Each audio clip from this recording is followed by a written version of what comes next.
Now Jesus was starting to cause quite a scene, and large crowds would follow wherever he had been.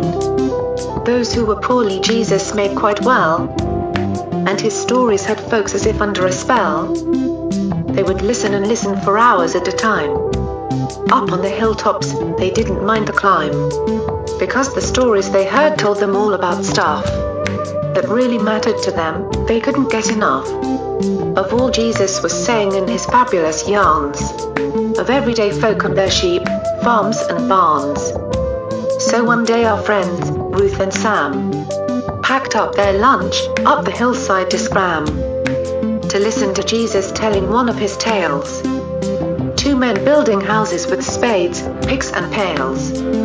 These chaps both looked for a suitable spot to build their dream house, shed and vegetable plot. The first chap, he'd hit on a fabulous plan. Location, that's where it's at. Man! Down on the beach with views left and right. A hot tub and balcony, phew, what a sight. He quickly built up all the boring brick walls, then added some statues and waterfalls, and every kind of gizmo and gadget. If they had it in home base, you can bet he would have it.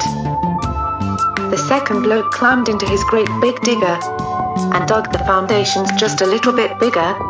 The loading walls, they went up slowly with care. His house, by comparison, was not big on flair. There were no water features, no hot tubs inside, just a house with a roof and walls, watertight. But just when they'd moved in and closed the front door, the wind started up with a terrible roar. The rain, it came down like cats and like dogs, and gardens and water features soon became bogs. The house on the sand with every last trimming was swept right away, with its builder swimming.